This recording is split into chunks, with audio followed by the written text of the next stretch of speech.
Hello engineering aspirants, welcome back to next lectures, and our next lectures is all about humidification and heating. तो humidification and heating process हम कब करते हैं? Winter season. So last lectures we were studied about dehumidification and cooling system. So always remember, dehumidification means removal of moisture's content from air. Humidification means adding of moisture's content in air. So always remember, in humidification process we need to add the moisture's content in the air. मुझे moisture's content add करना है, but in case of dehumidification we have to remove the moisture's content from the air. So again, humidification and heating, what does it? Heating means to increase the air temperature. Means what? अब इस with the help of this air conditioning unit we need to increase the temperature of air, and second thing is we need to add the moisture's content in air. ये हमारी M होनी चाहिए. तो आप heating air को heat करोगे फिर उसको यूज में लाओगे, तो सिंपल है, कॉमन सेंस है. विंटर के ही सीजन में करोगे, विंटर के ही सीजन में हम अपनी रूम को हीट करते हैं. गेटिंग और नॉट? सिंपल. चलो, same process. This is the air. ठीक है, एयर की फ्लो है with temperature TD_B1 with temperature dry bulb temperature, air dry bulb temperature TD_B1. तो again it passes through the damper which control the flow of the air and it enter into this condensing unit. Again it passes through the air filter से पास हो रहा है. Now next thing is, अब जो ये evaporator coil है and this cooling media है, ये बाईपास हो जाएगा. ठीक है, ये यूज में नहीं आएगा, ये not in operation. Refrigeration system जो है वो नॉट इन ऑपरेशन, वो ऑपरेशन में नहीं होगा, बाईपास हो जाएगा. लाइकवाइज प्रीवियसली हम लोगों ने क्या बाईपास किया था? प्रीवियसली हम लोगों ने बाईपास किया था दिस हीटिंग मीडियम हम लोगों ने बाईपास किया था previously, and this refrigeration system operate condition में था.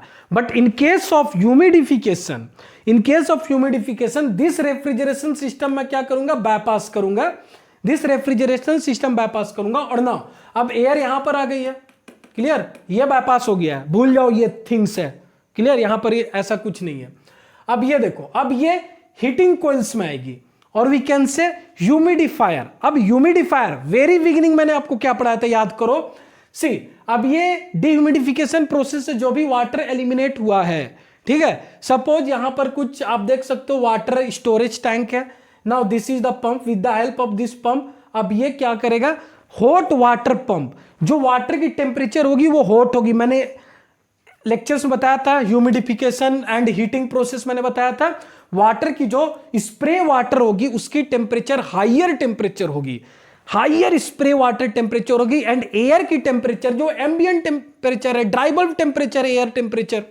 गेटिंग और नॉट? तो अब यहां पर जो एयर की टेम्परेचर है जो TD_B1 है, वो हीट क्या करेगी? एब्जॉर्ब करेगी, because heat always flows from higher to lower. Naturally, heat always flows from higher to lower. Higher means your water spray, hot water, higher temperature, air, lower temperature. So heat always flow from your higher temperature, hot water to your air. Getting on? तो air क्या कर रहा है? Receive कर रहा है. hot water अपनी heat reject कर रहा है, एयर रिसीव कर रहा है. hot water हीट रिजेक्ट कर रहा है, एयर रिसीव कर रहा है. तो एयर की जो टेम्परेचर होगी, ड्राई बल्ब टेम्परेचर, वो इंक्रीज होगी या नहीं होगी? एयर की ड्राई बल्ब टेम्परेचर इंक्रीज होगी या नहीं होगा? अगर मैं यहां पर थर्मोमीटर इंट्रोड्यूस करूं, ठीक है, यहां पर थर्मोमीटर इंट्रोड्यूस करूं, ऑलरेडी ये हीटेड वाटर से पास हो चुका है. थर्मोमीटर इंट्रोड्यूस करूंगा तो आप देखोगे कि एयर की टेम्परेचर हाई है. क्यों? क्योंकि हम लोगों ने हॉट वाटर से उसकी हीट एक्सचेंज की है. हॉट वाटर ने अपनी हीट रिजेक्ट की है, एयर ने हीट ऑब्जर्व किया है. Clear? And second thing is, अब वाटर है, अब वाटर एयर के साथ मिक्स हो रहा है, तो ऑफकोर्स मॉइस्चर कंटेंट ऐड हो रहा है. This is only humidification. and heating भी हो गई. humidification, some moisture content is adding in air. हम क्या कर रहे हैं? कुछ moisture content add कर रहे हैं air में. and heating means air की temperature भी increase हो गई. now अब ये outlet space में आ गई है.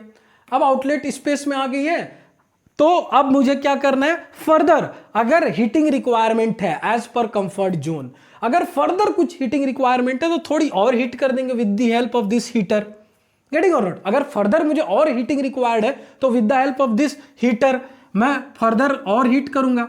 अब यहां पर एयर है, now again this is motor and blower arrangement. Again motor को क्या कर रहा हूं, 3 फेज सप्लाई कर रहा हूं, and again that 3 phase electrical supply is getting converted into mechanical energy and that mechanical energy utilized to drive this blower।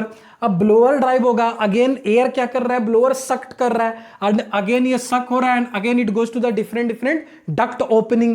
अब duct opening है, different crew members की accommodations में जा रहा है, ships ऑफिस में जा रहा है, gyms में जा रहा है, and भी different जहां पर कूलिंग, जहां पर हीटिंग की जरूरत है, विंटर सीजन है ना, हीटिंग की जरूरत है, वहां पर हम एयर सेंड कर रहे हैं, क्लियर और नॉट। और जो एयर हीट स्पेस को मींस जो एयर स्पेस को हीटिंग प्रोवाइड कर रहा है, सेम एयर रिसर्कुलेट हो रहा है, ये रिसर्कुलेट हो रहा है, again it goes to the inlet.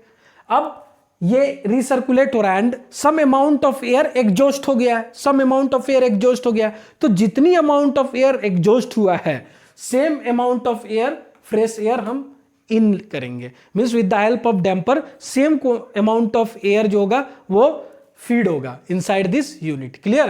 तो again recirculated air and fresh air again mix होंगे एंड अगेन सेम प्रोसेस। तो always remember conclusion is in humidification and heating process, ये विंटर में होता है। एंड सेकेंड थिंग, हीटर जो है यहां ऑपरेट कंडीशंस में होता है, बट रेफ्रिजरेशन प्लांट जो होता है not in operation.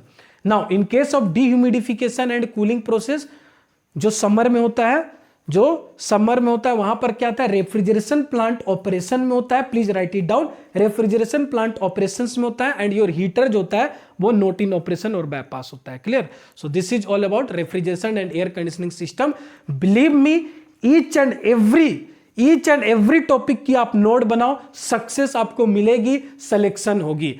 Always remember, अगर आप मरीन इंजीनियरिंग स्टूडेंट हो, कैंपस प्लेसमेंट के इंटरव्यू की प्रिपरेशंस कर रहे हो, तो जितनी सीरियस होना है हो जाओ, क्योंकि अगर कैंपस से बाहर निकले तो चांसेस आपको भी पता है लो हो जाती है, सिलेक्शंस की धक्के खाने पड़ते हैं, प्रॉब्लम्स आती हैं। एंड अगर आप मैकेनिकल इंजीनियरिंग एस्पायरेंट्स है तो ऑलरेडी आपके पास एक डिग्री है, मैकेनिकल इंजीनियरिंग 4 साल आपने मैकेनिकल इंजीनियरिंग किया, कहीं ना कहीं आपको कोर ब्रांच में इंटरेस्ट है, तभी आपने मरीन इंजीनियरिंग सेक्टर को ज्वाइन किया, वरना आप आईटी सेक्टर में 3 लाख 4 लाख की पैकेज लेकर निकल सकते थे। लेकिन आपको इंटरेस्ट है इस कोर ब्रांच में, जो एप्लीकेशंस आपने पढ़ा है, जो थ्योरी पढ़ा है, आप रियल बेस्ड प्रैक्टिकल थिंग्स करना चाहते हो, इसलिए आपने जीएमई चूज किया है, इसलिए आपने मर्चेंट नेवी कैरियर चूज किया है।